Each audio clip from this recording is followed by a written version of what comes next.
en estabilidad, que es lo que consideramos como tal. Acá en esta materia estamos integrando prácticamente dos áreas de conocimiento que son la estabilidad, bueno, en realidad tres con la última unidad. La estabilidad como tal, o sea, donde los cuerpos se los considera absolutamente rígidos e indeformables. Eso nos permitía hacer, digamos, algunas abstracciones como que nosotros podíamos trasladar fuerzas o hacer todo el sistema de análisis de un elemento estructural de forma totalmente sencilla. En la práctica, la realidad, digamos que cuando los cuerpos están sometidos a carga, siempre van a tener alguna deformación. Pero en general esas deformaciones, sobre todo en cuerpos que son rígidos, que no son elásticos, esas deformaciones no van a ser significativas en dimensión con respecto al tamaño del objeto, digamos, el sólido. Entonces, desde un punto de vista sirve totalmente todo el análisis de la estabilidad.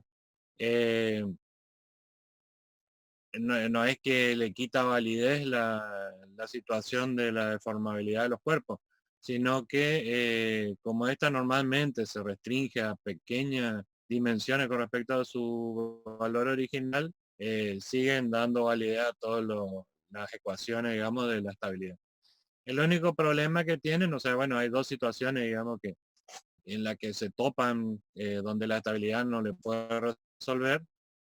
Una de ellas es el estudio para ver si la pieza realmente va a soportar el esfuerzo dentro de los parámetros que uno pretende que lo haga.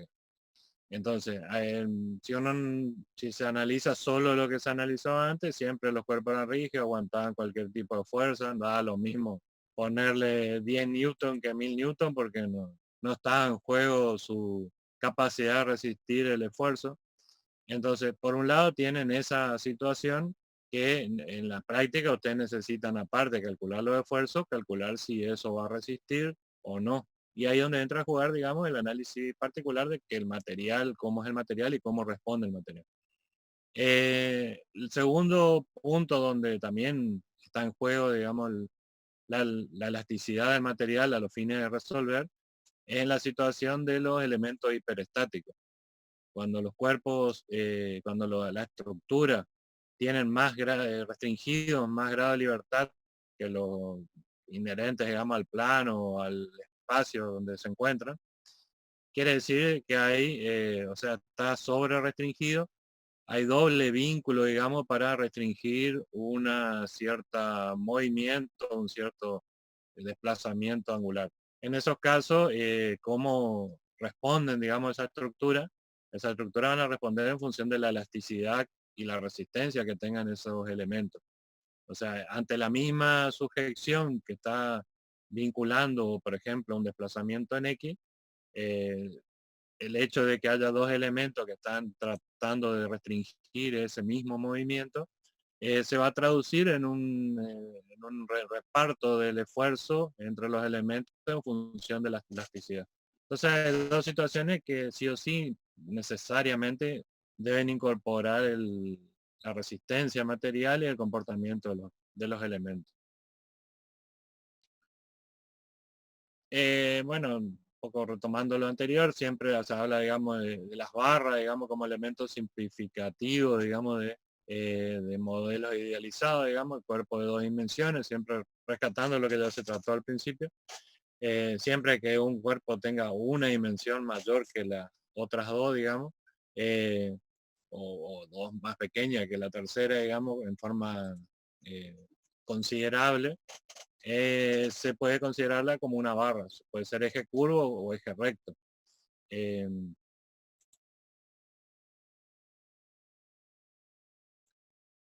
Eh, también dentro del tema de cuando consideran elementos, siempre también hay que tener en cuenta dónde se considera, digamos, el centro de gravedad o eh, el eje, digamos, de la, o sea, el eje que define, digamos, el eje central de este elemento.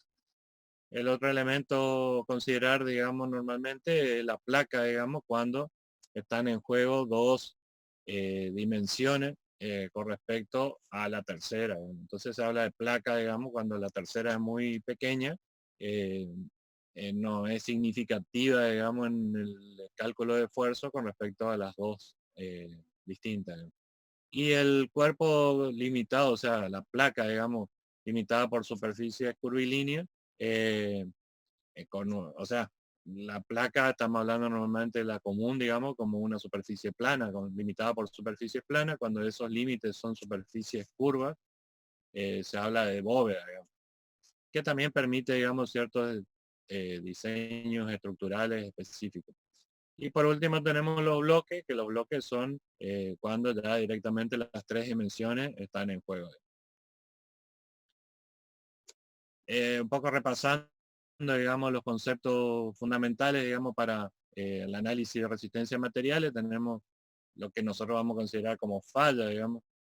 Falla, cuando se entiende una falla, cuando existen roturas en partes de los elementos, o si no, cuando sin llegar a la rotura, perdón, sin llegar a la rotura, se da una situación inesperada. O sea, por ejemplo, en el caso de un alambre tensor, digamos, el hecho de que ceda el material y pierda la condición de sostener una cierta dimensión, ya se considera una falla. O sea, puede ser la rotura o puede ser el cambio dimensional que perjudique nuestro diseño original. Entonces fallas serían, digamos, estas dos cuestiones, digamos, netamente. ¿Cuándo pueden ser, digamos, cuando ocurren? Digamos, por deformaciones demasiado grandes, que es lo que decíamos recién, a lo mejor, o sea, siempre el cuerpo que se someta a carga real, digamos, siempre va a tener deformaciones. Cuando esas deformaciones están dentro de los parámetros calculados, dentro de lo previsible para ese elemento, estamos hablando de que está respondiendo a su respuesta dimensional. Si esas deformaciones se extienden más allá de lo que estaba previsto, aparecería esto que estamos diciendo como deformaciones demasiado grandes, falta de estabilidad en los materiales, o sea, cuando ya no hay garantía de que el elemento siga soportando las cargas, cuando empiezan fisuras, o sea, la fisura, bueno, ustedes saben que el elemento donde empieza a propagarse y termina con la falla general del sistema. Y por ejemplo, pérdida de equilibrio estático por pandeo, normalmente el pandeo es una de las situaciones de falla que suele ocurrir. El pandeo se da en elementos esbeltos de mucha longitud sometidos a cargas axiales. En esos elementos, al someterlos a cargas axiales, por ahí no solo resisten, no solo está en juego su resistencia mecánica a la rotura por compresión, sino la posibilidad de deformación lateral. El pandeo, bueno, es como si cuando uno aprieta en un alambre en los extremos, antes de romperse el material, lo que va a hacer es flexarse y perder la condición de rectilínea que podía tener en un comienzo. Y, o abolladuras, digamos, también propio de estos elementos de carga. Así también, bueno, vuelco, etcétera. Que la resistencia a materiales, o sea, resistencia a materiales o mecánica de sólidos y deformables, digamos, son dos Profe, definiciones que se suele dar. consultita. Sí, ¿Las causas a su vez están íntimamente relacionadas con cada tipo de material o no necesariamente? la causa de rotura, de falla. Sí, sí, Claro, cada causa. sí, netamente cada material, o sea, por eso digo, una vez que uno se pasa de lo que es estabilidad pura, digamos, como el de disciplina de estudio, por decir así, a lo que es resistencia a materiales, está inherente el material que están ocupando, sí o sí. O sea, en la realidad, en la práctica está inherente, o sea, sería superfluo hacer un cálculo de esfuerzo, de momentos aplicados si no se le da, digamos, el aspecto real de eso en cuanto a qué material están utilizando, porque si no, eso queda en un mero cálculo eh, como analítico, digamos, pero sin aplicación práctica. O sea, para eso sí o sí, cuando ustedes pasan, digamos, resistencia a materiales, y lo que ustedes están tratando en este caso es evitar, digamos, esa falla y está lógicamente ligado en cuanto a los esfuerzos que están sometidos y el material que están utilizando, digamos, sí o sí. Entonces, de hecho no se puede hacer una extensión porque la respuesta a los materiales es distinta a los esfuerzos, digamos. Hay materiales que resisten un tipo de esfuerzo y no otro, la forma de resistir los esfuerzos cambia. Entonces, sí o sí, al hablar de esto hay que ser consciente, digamos, de que el material que está en juego es importante. Perfecto. Eh, bueno, entonces, yendo a lo que sería la parte esta del estudio, que sería la resistencia material o mecánica de sólido deformable, entonces ahí ya se pasa de lo que era el mero análisis formal de fuerza, sin, o sea, ¿qué hacíamos con el elemento? Nosotros lo simplificamos como una simple viga, un simple elemento lineal o un bloque, pero sin entrar en ningún detalle de lo que fuera interno de sus dimensiones estructurales.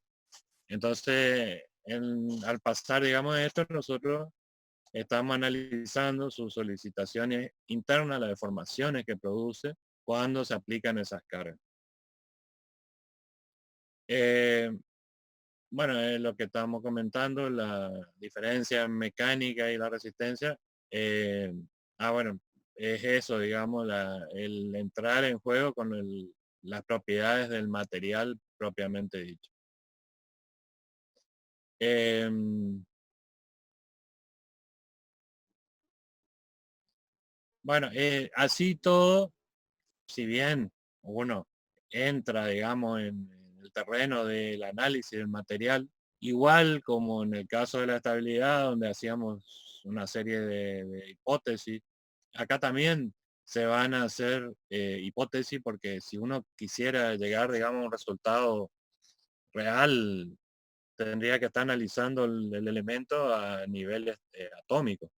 O sea, para poder pasar qué pasa entre cada molécula y con respecto a la vecina, o entre la parte atómica o molecular, digamos, del elemento. Como eso es prácticamente imposible a nivel, digamos, técnico común, digamos, tampoco es práctico entrar en eso. O sea, a nivel de estudio científico sí, pero a nivel práctico no. Entonces se hacen abstracciones simplificativas para, si bien se está analizando lo que ocurre con el material, se deja de lado varias cosas reales y se pasa a hipótesis simplicistas, digamos. Em, bueno, entonces los problemas que van a tener, digamos, que resolver con esto hay dos cuestiones, o sea, cuando uno se topa con un problema de resistencia a materiales, se puede topar con dos situaciones, digamos. El dimensionamiento, o sea, prever qué dimensión va a tener un elemento en función de las fuerzas que ustedes están por aplicar, fuerzas y esfuerzos, digamos, que van a aplicar, de tal manera que ese elemento, cuando lo construyan, resista o sea, resista de acuerdo a lo que ustedes pretenden, digamos, como habíamos dicho antes, o sea, que dentro de las condiciones previstas. Entonces, por ahí desde el punto de vista del diseño, lo que quiero decirle es que pueden encararlo desde dos puntos de vista. Como un dimensionamiento de cero, decir, bueno, yo para absorber esta fuerza tengo que dar este espesor de acero y con eso yo voy a resistir el elemento. O la otra es aplicar, o sea, en la práctica se le va a ocurrir la otra situación. Van a decir, bueno, coloco un bulón de media pulgada porque es lo que tengo a mano y verifico también mediante cálculos de cierta forma simplista, verifico que ese bulón va a resistir la carga que está por prevista que resista. Entonces, para ahí la forma de encarar los cálculos pueden venir de los dos lados, digamos, directamente calcular el material y el tamaño y todo lo que va a tener, o una verificación del elemento previamente seleccionado. Bueno, si no verifica, por lógico, tienen que cambiar de elemento, digamos, o material.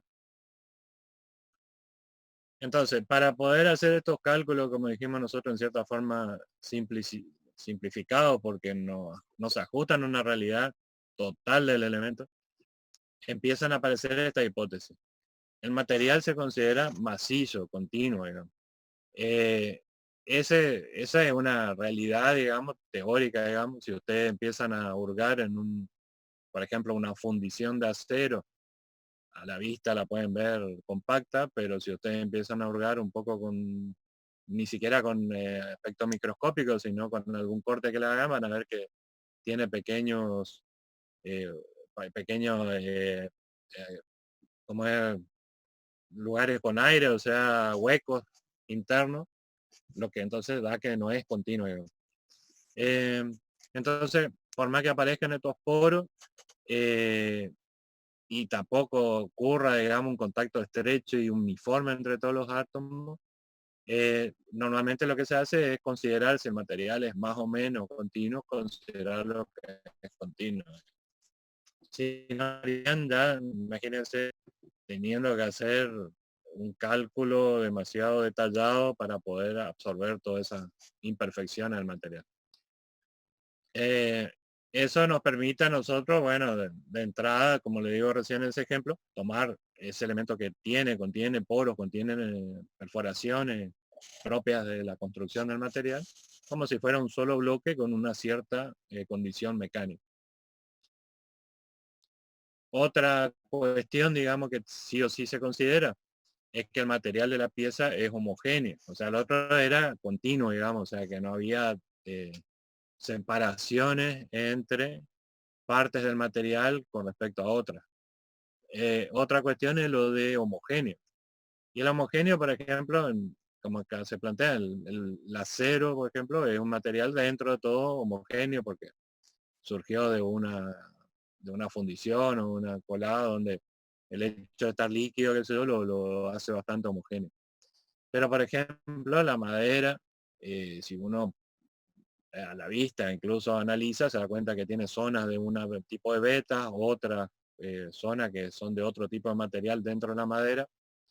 El hormigón, tomado como tal, el hormigón, acuérdense que está constituido por cemento, por piedra, por arena, son elementos que son distintos y están integrados en una masa eh, y son heterogéneas, digamos. O sea, dentro, si uno empieza a analizar, se da cuenta que hay un pedazo de piedra, un pedazo de arena, pero si uno lo toma en un espacio mayor, puede considerarlo también como un elemento homogéneo a los fines del análisis, también estructural. Em, en general se da esto, digamos, siempre y cuando, bueno, las proporciones se sostengan en todo el elemento. Otra cuestión, digamos, es el material sea isótropo. Eso significa que se, o sea, que en un sentido que yo lo traccione tenga la misma propiedad que si lo tracciono en otro sentido. Eso, por ejemplo, es uno de los casos que no se da esta situación, es la madera, por ejemplo. La madera tiene una resistencia a lo largo de las vetas, digamos, y otra resistencia transversal a las vetas.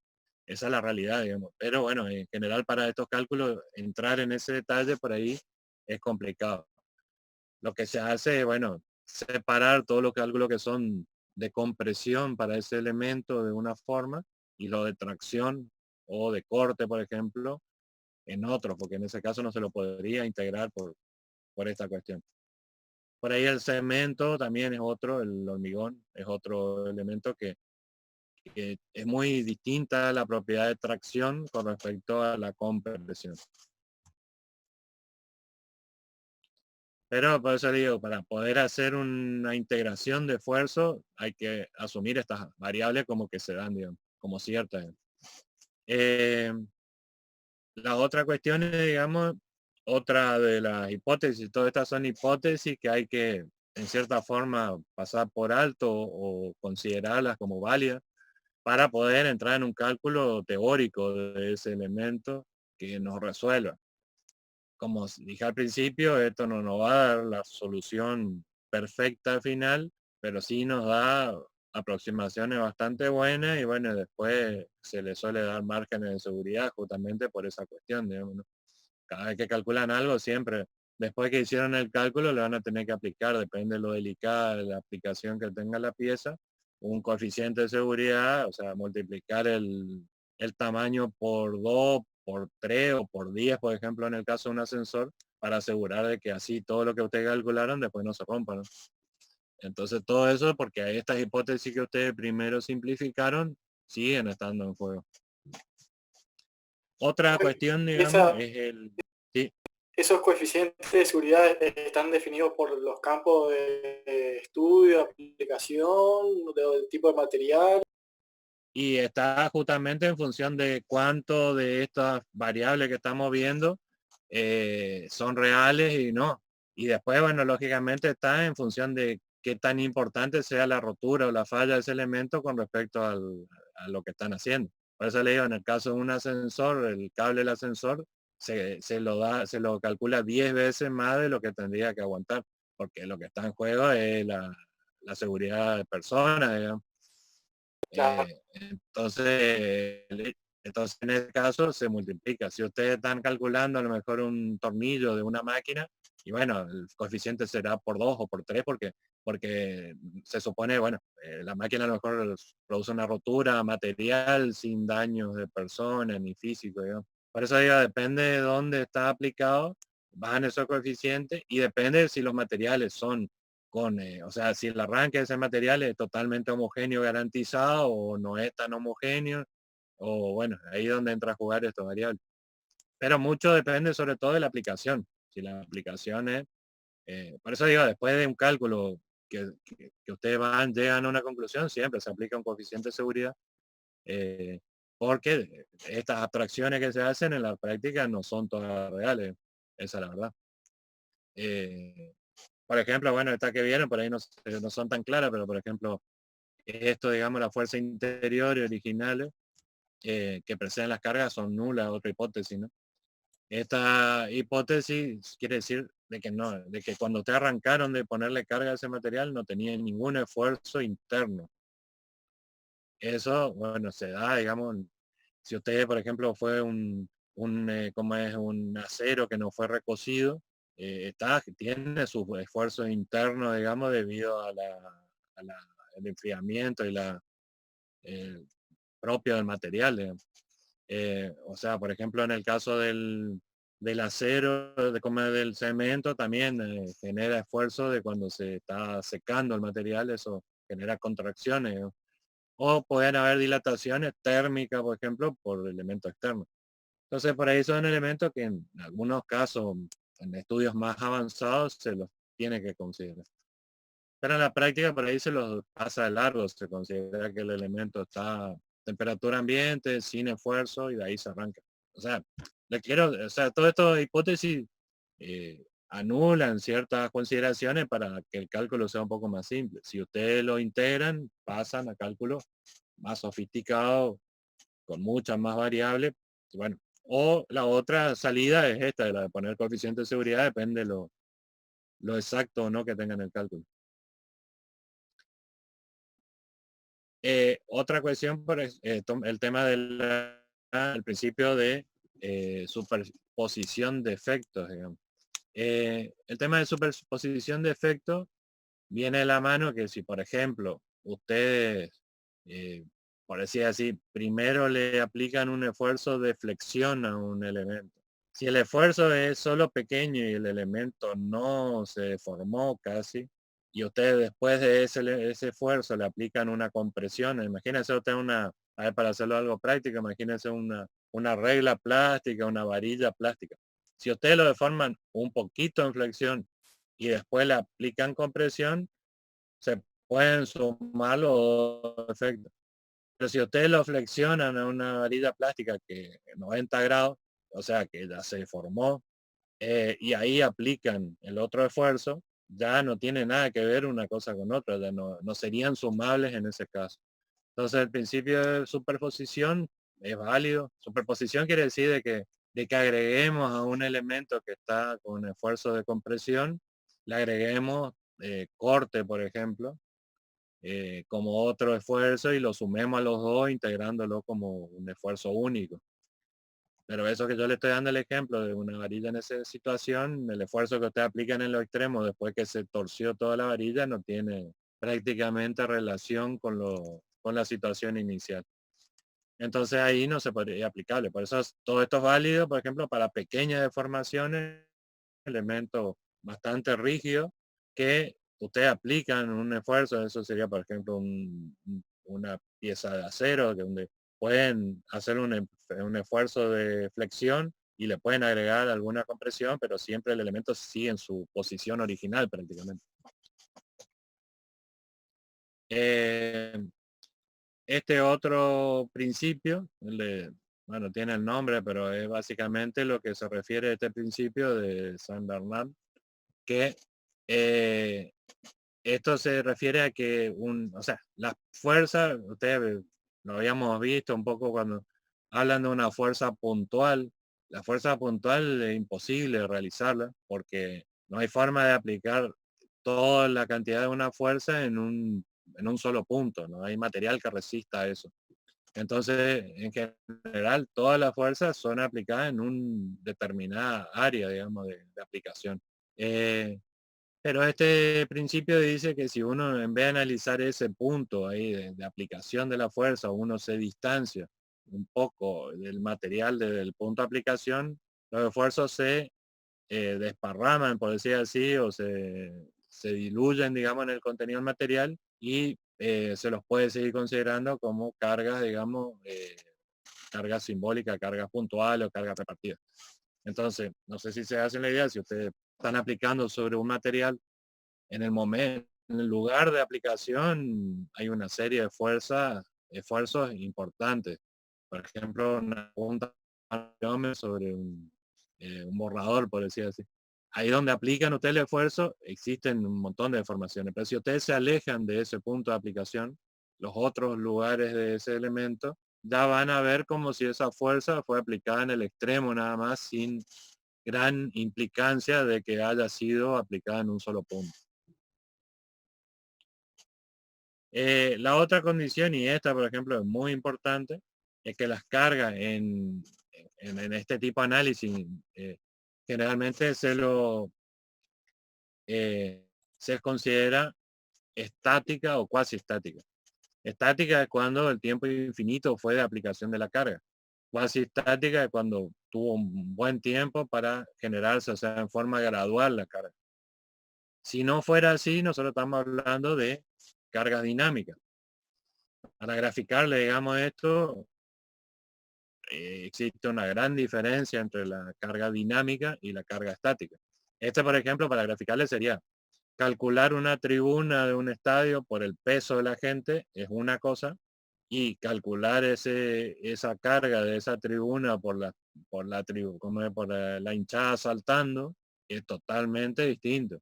El peso es el mismo, pero el hecho de que esa carga sea apoyada en forma tranquila, digamos, ahí quieta con esta estaticidad, tiene un valor y si eso estuviera, digamos, con carga rápida, cambia totalmente el valor. Entonces, bueno, el tema las hipótesis normalmente se centran en considerarlas estáticas o cuasi estáticas. Si no, ya hay que entrar en un análisis dinámico y ya sería lo que sería la temática de choque o percusión, digamos, sería cuando uno habla de cargas dinámicas.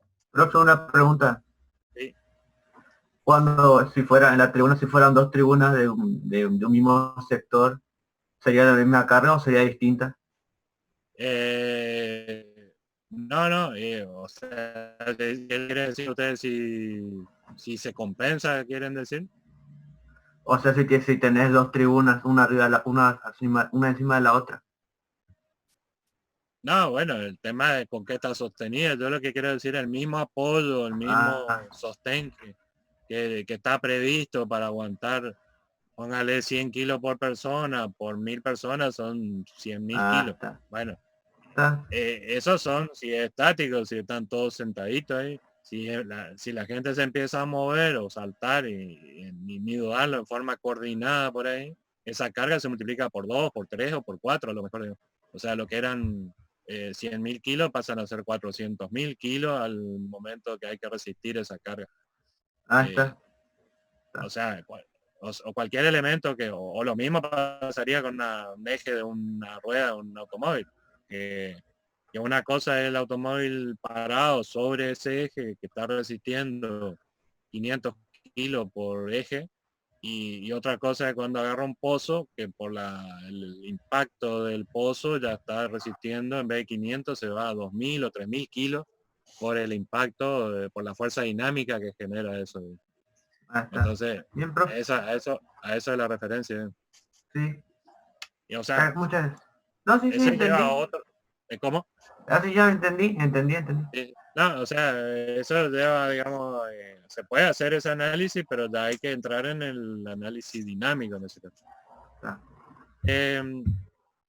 Bueno, tema del esquema de cálculo, si en el caso de resistencia de materiales, bueno, estos dos son lo que nosotros hacíamos básicamente en estabilidad pura de la geometría del objeto, y bueno, donde se hace una simplificación del objeto tratando de llevarlo a un elemento manejable. Y después, bueno, lógicamente los vínculos y las cargas que van a estar, digamos, consideradas, que también era como habíamos planteado en algunos ejercicios, se lo suele considerar ideales, digamos, porque lo que es más o menos un empotramiento se lo considera empotramiento, lo que es más o menos una unión deslizante se lo suele considerar unión deslizante. O sea, en general se trata de idealizar un poco porque en la práctica entrar con el detalle es muy complicado.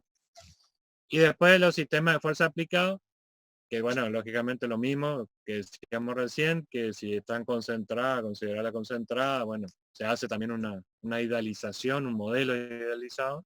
Y por último, lo que se agrega en esta parte es las propiedades de los materiales en cuanto a cómo van a recibir todos estos sistemas de fuerza.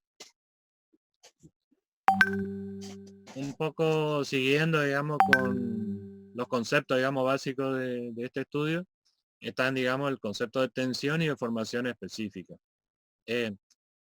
O sea, si uno debe analizar cualquier elemento estructural, o sea, no es válido hacer el análisis global del elemento. O sea, decir una barra que tiene 10 centímetros nos sirve poco a nosotros hacer el análisis de que esa barra aguanta 100 kilos. O sea, si nosotros queremos verificar si eso aguanta, tenemos que ir y profundizar el estudio y llevarlo a un punto de estudio, o sea, punto por punto de una sección, donde podemos evaluar si ese punto característico en ese lugar está soportando la carga necesaria. Entonces, si nosotros esto lo habíamos hecho, digamos, para el análisis de carga, digamos, del elemento, se había partido una sección en dos partes, digamos, o sea, si esto era un elemento completo que estaba con sus solicitaciones y sus apoyos, nosotros lo habíamos partido en una superficie para hacer el análisis de los esfuerzos a que están sometidos esa, esa unidad de superficie con respecto a esos elementos. Como nosotros esto debe llevarse a un elemento lo más pequeño posible, lo que se hace es llevar, digamos, al límite que tiende a cero, o sea, el área esta, reducirla a lo mínimo para este estudio. Entonces, cuando nosotros analizamos, digamos, lo que estamos buscando, digamos, que el esfuerzo, la tensión, digamos, en un elemento de área, entonces lo vamos a analizar, digamos, la fuerza aplicada sobre una determinada superficie y la llevamos a un límite tendiendo a cero. O sea, quiere decir que no es que vamos a analizar por un pedazo de área interesante, sino por un punto, prácticamente ir a lo puntual, digamos. Cuando hacemos en este límite, nosotros estamos encontrando lo que sería el esfuerzo, digamos, o la tensión eh, de ese punto. Entonces la tensión sigue siendo una magnitud vectorial porque la fuerza era vectorial. La fuerza que implicaba, digamos, el análisis original, estamos hablando de un elemento de fuerza aplicado en esa área de superficie, tiene dirección, sentido y está distribuida en un elemento pequeño de área. Entonces, al hacer, digamos, esta relación, encontramos que la tensión, que es, digamos, esta relación, digamos, relación de fuerza por área, digamos, pero la idea de la tensión en sí es llevarla a un análisis puntual. Es una magnitud vectorial, o sea que tiene dirección y sentido. La fuerza, digamos, las unidades, lógicamente, van a estar aplicadas en unidades de fuerza distribuida en área, o sea, kilogramos por centímetro cuadrado, kilogramos fuerzas por centímetro cuadrado serían, digamos, o newton por centímetro cuadrado, si hablamos, digamos, de unidades del sistema internacional, newton, o lo podríamos aplicar, digamos, por pascales, digamos, por ejemplo, donde tenemos el newton por metro cuadrado como unidades, digamos, de la tensión.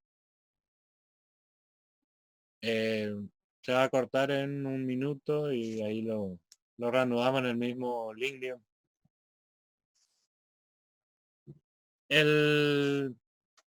Un rato más, no es muy largo, así que no se preocupe. El vector tensión total, digamos que habíamos dicho que este es un vector, dado que el origen de esta magnitud es vectorial. Se la puede componer como tiene dirección y sentido en direcciones, digamos. Se la puede en la componente eh, normal y tangencial, por decirlo.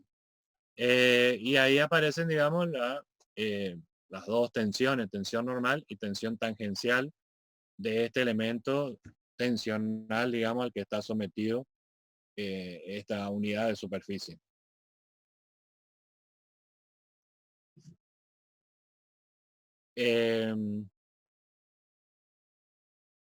Vamos a arrancar de vuelta, yo corto y arranco de vuelta la reunión, pero ya se va a cortar.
Esperamos un poquito que estemos un poco más. Ahí el parcial, bueno, todavía no lo tengo corregido a todo, por eso no le paso la nota. Ahora voy a ver si para mañana, para ahí lo puedo complementar, digamos, la corrección, así que y ahí les aviso, digamos, lo de la nota.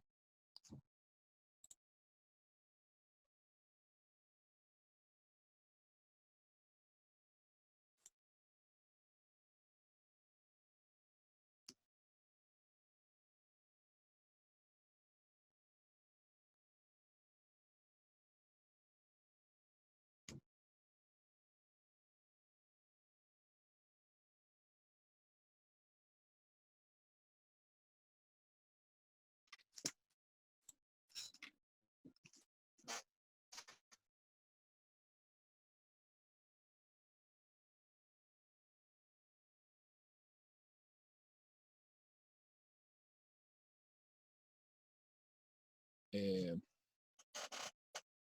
bueno,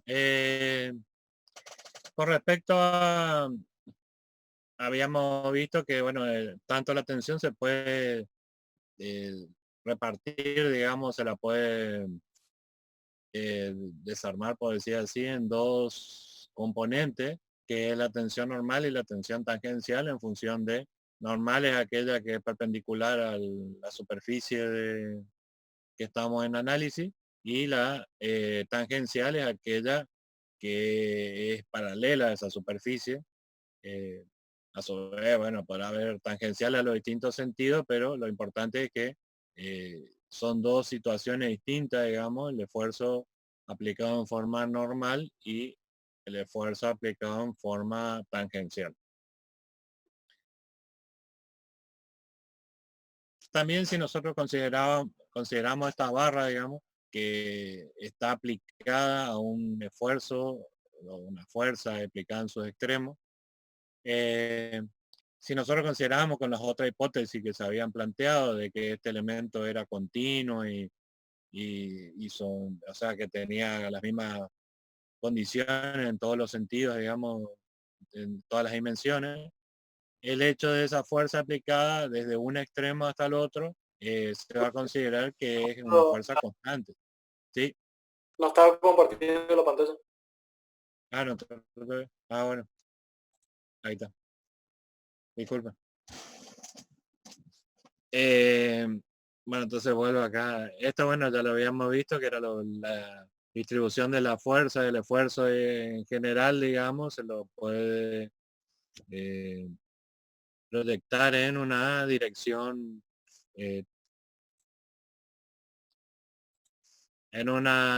tangencial y una dirección normal que nos permite, digamos, o sea, normal es perpendicular a la superficie.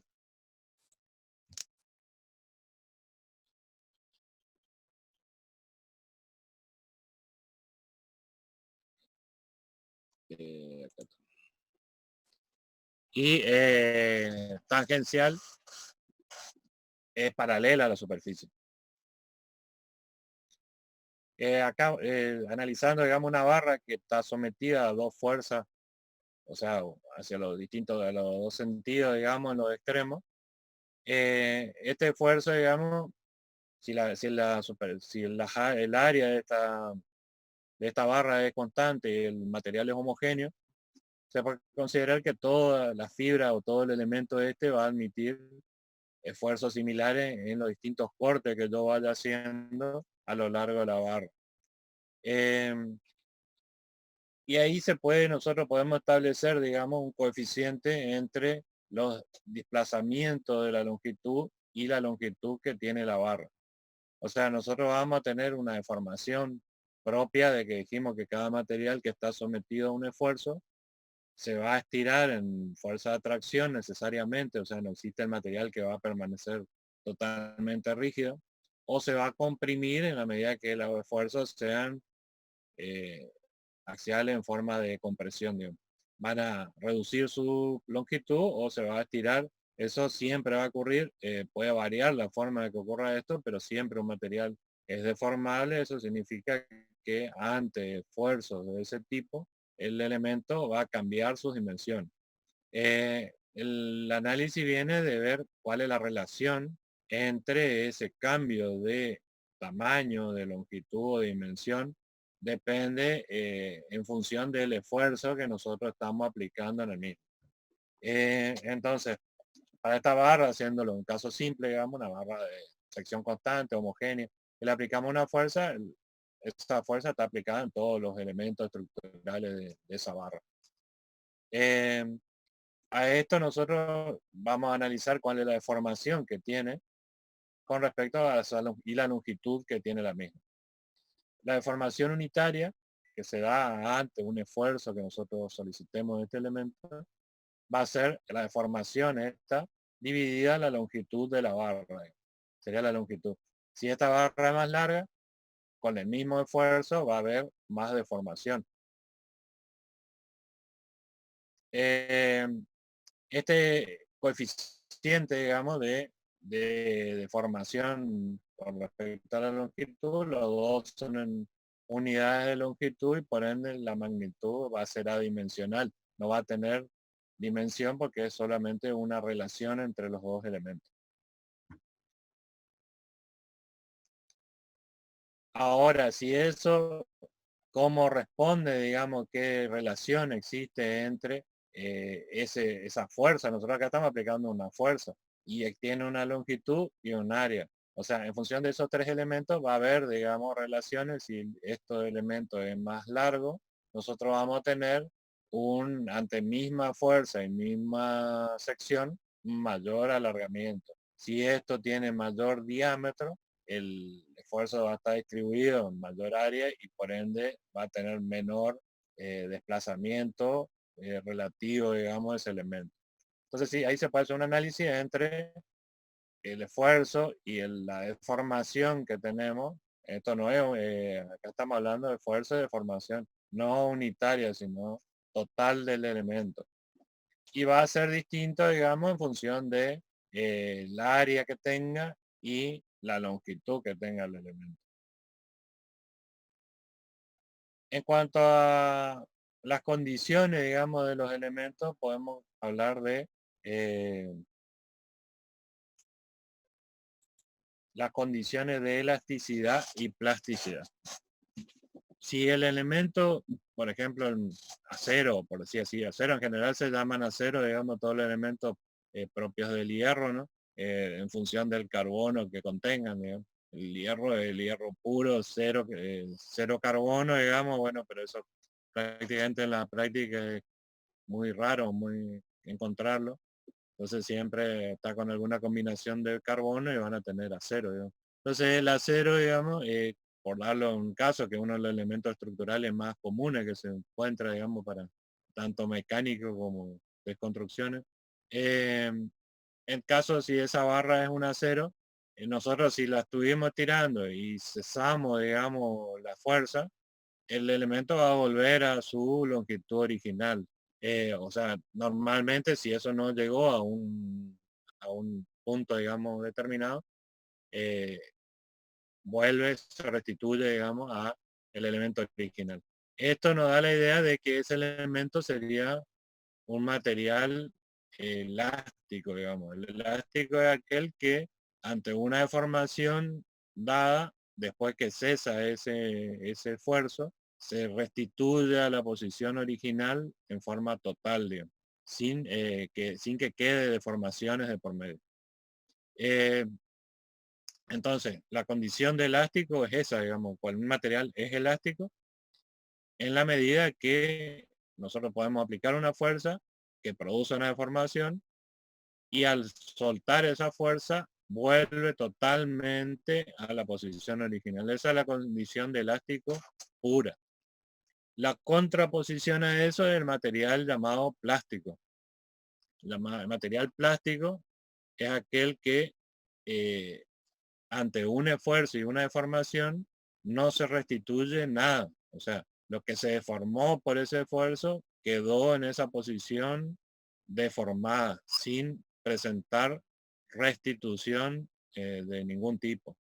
Entonces esos son los extremos de materiales que pueden ustedes estar manejando. El totalmente elástico, el totalmente plástico serían los extremos. En la práctica no existe ni no hay prácticamente un material que pueda, no, hay que, no existe un material que pueda ser totalmente plástico o totalmente elástico. Las condiciones serán condiciones intermedias, pero puede aproximarse a un extremo o al otro en algún caso. eh, pero siempre van a o quedar con algo de formación mínima, pero puede quedar, o algo de restitución puede haber, digamos, en material pseudoplástico.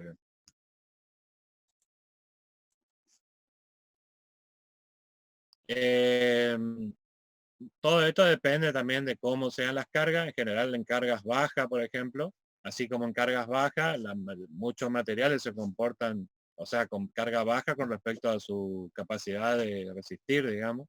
Entonces, los materiales pueden comportarse en forma elástica, bastante parecido a elástico.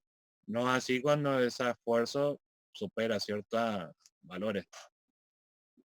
Em, y bueno, acá, por ejemplo, el acero, por ejemplo, uno de los materiales bastante que se comportan bastante en forma elástica son, digamos, la porcelana o el vidrio, digamos. Son materiales elásticos en el sentido ese de que ustedes pueden cargarlo y se restituye. El acero también, la goma en cierta forma, también lo que uno lo interpreta como elástico, también tiene algo de condición en eso. Eh, pero, y otros materiales como la arcilla, masilla, digamos, le da la impresión de un material plástico, ¿no? En cuanto a, esta es una de las leyes fundamentales, digamos, que rigen, digamos, esto, el análisis, digamos, de la resistencia material, y es la ley de Hooke. La ley de Hooke es válida dentro de lo que se denomina el régimen lineal elástico. ¿Y qué nos da la ley de Hooke? Digamos, una proporcionalidad entre la elongación, digamos, y cómo es el esfuerzo que está sometido, o sea, la tensión a la que está sometida ese elemento en carga, digamos. Entonces, que si nosotros, cuando se da la validez de esto, cuando la tensión normal se mantiene por debajo del valor límite, digamos, que es el límite de proporcionalidad, digamos, que suelen tener la mayoría de los elementos, digamos, elásticos sobre todo. Entonces, los elementos elásticos suelen tener una zona donde existe proporcionalidad entre el esfuerzo de tensión normal que apliquemos y la deformación que ocurre en función de esa tensión, digamos. Entonces, en esa zona, digamos, esto se comporta, digamos, el elemento como si fuera un resorte, que uno, aplicarle una cierta carga, se deforma una cantidad, y si le aplicamos el doble de carga, como es proporcional la zona, se deforma el doble que con la carga original. Eso significa la proporcionalidad de esta zona, ¿no? En el módulo E recibe el nombre de módulo de elasticidad longitudinal o módulo Young. Es un valor característico de cada material, no es como, o sea, el acero tiene un módulo, el aluminio otro. ¿Qué significa? Es la relación entre la tensión. La tensión, acuérdense, ya es ajustada al el esfuerzo, o sea, la fuerza ajustada al área, digamos, o sea, la fuerza sobre área, o sea, ya estamos hablando de la tensión individual de cada área en cuestión, digamos. Eh, y entonces esa nos describe, digamos, cuánto es la relación, digamos, entre esa tensión y la deformación específica. Específica también es una deformación ajustada con la longitud. O sea, a más longitud va a haber más deformación, y a menor longitud menos deformación total, digamos. Pero hablando de la unidad de longitud, nos habla de la formación específica. Es característica de cada material. Para el caso del acero, se toma muchas veces como general de referencia, porque el acero, por más que haya estructuras de otros materiales, por ejemplo el aluminio tiene una ventaja en el sentido de que su peso es muy bajo con respecto a otros elementos estructurales, pero si uno pretende, digamos, tener resistencia mecánica, siempre los elementos que están referidos al acero son los que más resistencia otorgan a igualdad, digamos, de peso, digamos, por decir así. Así que el elemento estructural de mayor uso, por decir así, es el acero, digamos. Por eso siempre se arranca, digamos, todo estos estudios a través del mismo. Entonces, para hacer el diagrama de tensión de formación del acero, esto lo habrán visto, ¿te lo vieron en la parte de materiales o Sí, habíamos visto esto, profe. en la parte de formación? ¿Hicieron algo de ensayo con esto o no? Sí, hicimos un par de ensayos. Uno consistía en hallar el módulo de Young, por ejemplo. Ajá, ajá, correcto. ¿Con la máquina de ensayo o hicieron con el alambre? No, con el alambre, profe. Con- Poniéndole un peso con distintas bolsitas de arroz. Ajá, sí, sí, sí. El alambre y la roldanita esa. Claro, claro. Sí. Y bueno, está correcto. Bueno, entonces básicamente el diagrama de formas, algo ya lo están conociendo, lo mejor ya lo están conociendo esto, bueno, pero básicamente vale recordarlo, digamos, porque es la teoría, digamos, de lo que va a ser, digamos, la parte de resistencia de materiales, ¿no? El acero común, bueno, un poco recordando entonces lo que es el diagrama, eh, tiene una zona, acá tiene una zona que es la zona lineal, por decir así, la primera zona, donde esta zona es elástica, digamos, y lineal. Después tiene otra zona donde también es elástica, o sea, de ustedes de volver a quitar la carga, esto va a restituirse prácticamente totalmente a la longitud original, pero ya no va a guardar linealidad, digamos, en esta zona, una zona poco útil, si se quiere, digamos, porque no, no guarda proporcionalidad y está muy cerca también de la zona de fluencia, ¿no? Entonces, bueno, como ustedes habrán visto, esto, el material tiene una zona así lineal donde aparece, digamos, el coeficiente de como el módulo Young, eh, donde responde la forma lineal. Después, ya una vez que superan esta zona, este pico, aparece la afluencia. La afluencia quiere decir que el material fluye, cede en longitud, ya generando deformaciones que no se restituyen más a la longitud original, o sea, soportan acá el esfuerzo, si uno libera el esfuerzo, ya la longitud queda deformado el elemento y ya no vuelve, digamos, a su dimensión original. Después de esa zona de influencia, si ustedes siguen haciendo esfuerzo sobre el elemento, el, el elemento vuelve a admitir mayor carga hasta esta zona, digamos, límite, la zona sería elástica, por decir así, y donde se produce lo que sería la zona de estricción a lo último, donde baja esta carga, y por finalmente se produce la rotura, digamos, que es la carga rotura.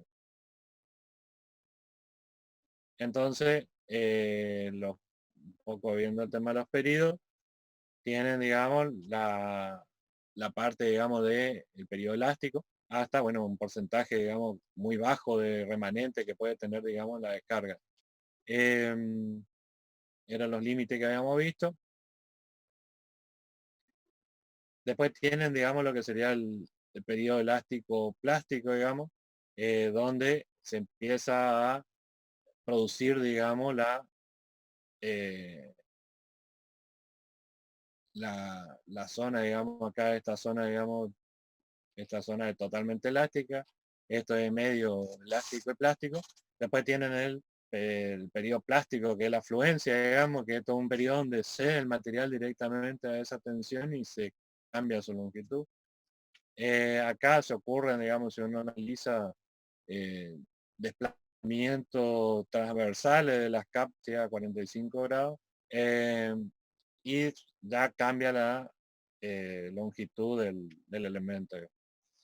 Y después tienen un periodo de endurecimiento, de fricción, donde como esto va cediendo el material, se produce una reducción del área. Entonces, este elemento que es este gráfico que sale del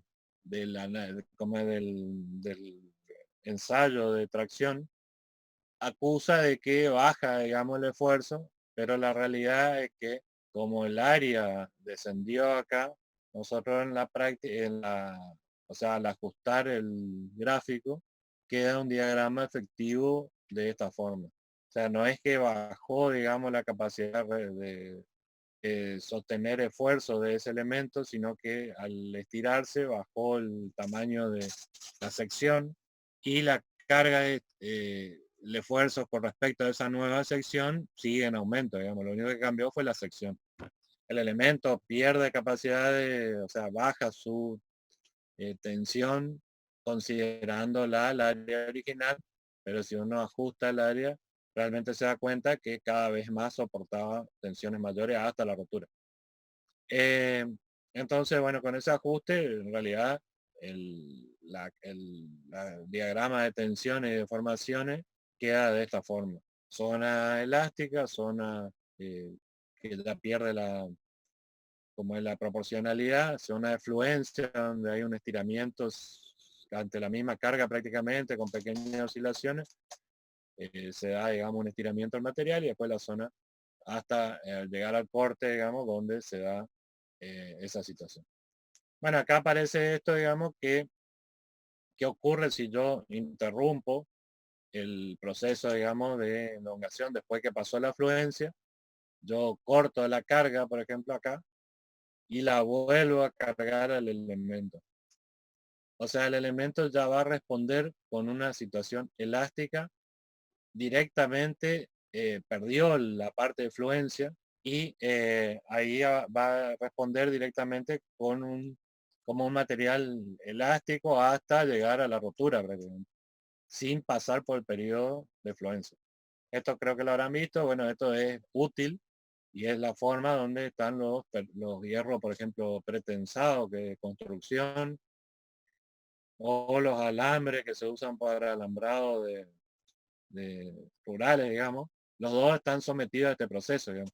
¿Por qué? Porque entonces directamente la carga que le aplique eh, no va a producir una deformación en el elemento hasta no llegar, no superar, digamos, su límite de rotura, que está por encima del límite de elasticidad original.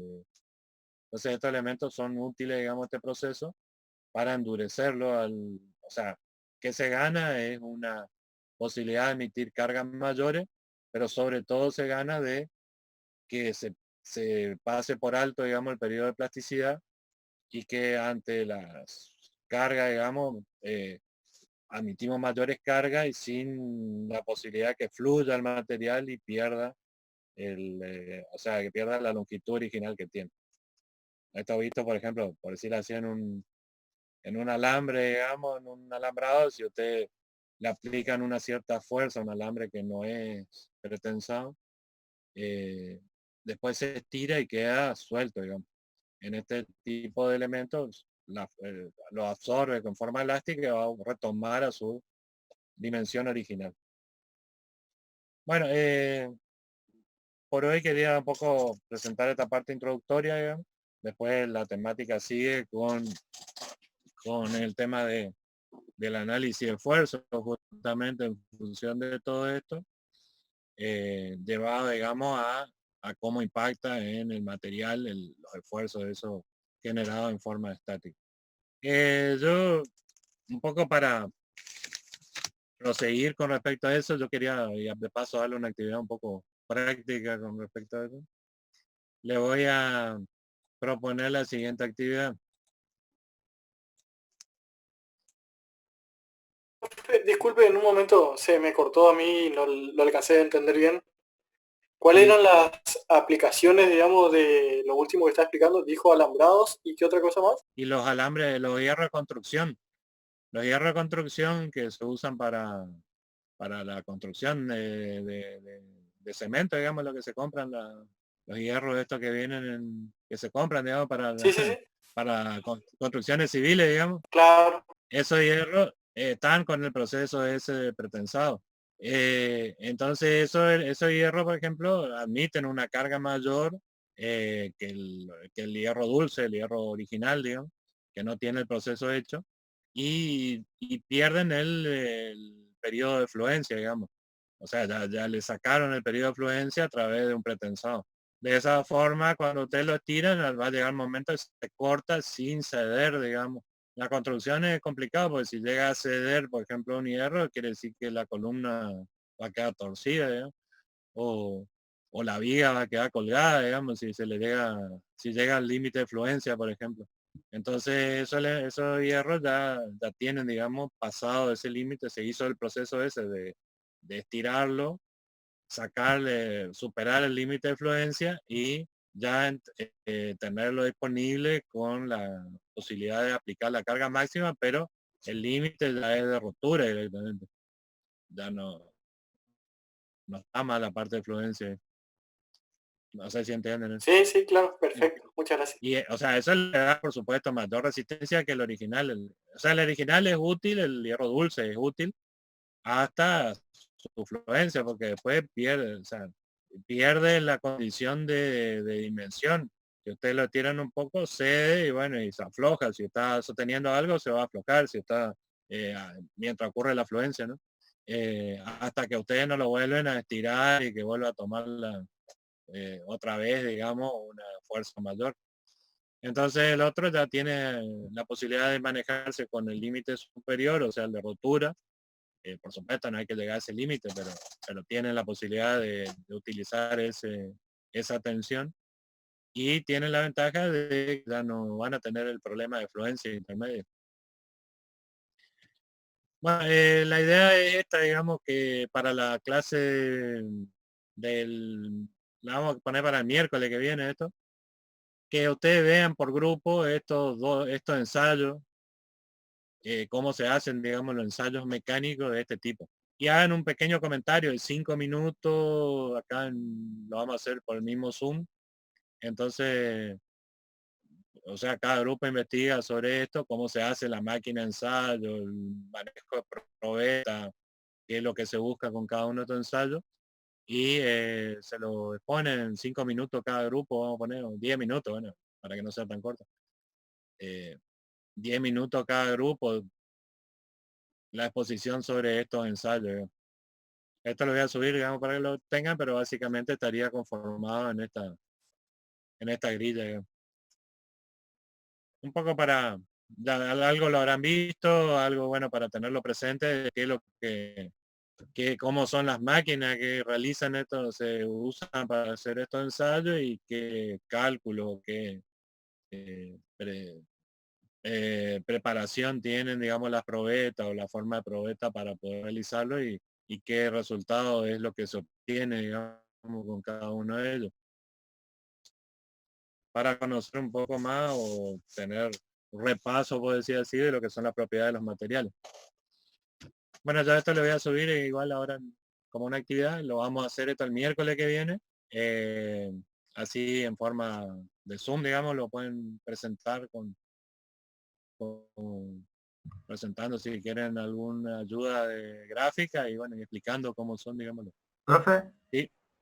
una pregunta, yo ya tengo grupo, ¿no? ¿Cuál grupo se llama nosotros?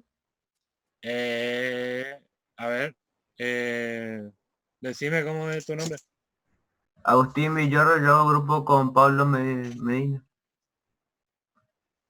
Villordo. Sí. Pero. ¿Eran de los grupos que armamos el otro día o armaron aparte? De lo que, aparte que yo me quedé, solo nomás. Y justo el viernes se me quiso hacer conmigo y bueno, le dije que sí. Ah, sí está. Y bueno, y serían grupo 7 en ese caso justamente. ¿Grupo 7? Ah, está. Sí. Sí, acá lo tengo anotado. Sí, grupo 7 serían, el 6 eran, bueno, los conformados que se habían presentado el otro día y ahí estaría bien. Está. Bueno, en respecto al parcial, bueno, le comenté recién a lo que estaban ahí que me queda terminar las correcciones y estaría subiendo la nota entre mañana y pasado. ¿Dónde lo va a subir? ¿Por el por el virtual, ahí en la página UTN o en cada? Sí, en la página voy a subir ahí. Profe, le pregunto una cosita. Sí. Al igual que Villordo, yo también quiero saber qué grupo somos nosotros del CIM, Fantin. ¿Qué número de grupo somos? Grupo 5. Ah, bien. Profe, otra pregunta. Sí. La gente anda diciendo por ahí, o sea, hay rumores de que no va a haber promoción. ¿Eso es así o cómo es el tema con sus materias? Mira, no, la idea es que sí, que haya. Lo que nos va a quedar por ahí pendiente, o sea, la idea en cierta forma era hacer un laboratorio, pero bueno, vemos eso, en una de esas eso queda como algo pendiente, pero no va a quitar, digamos, la posibilidad de... Yo, en mi caso, yo quiero seguir con la promoción.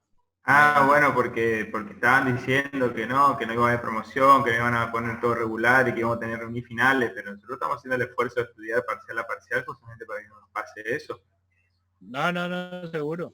Yo por eso le quiero decir, tampoco son muchos. El problema de esa temática es un poco, se le hace imposible lo que tienen 100 alumnos, qué sé yo. Claro.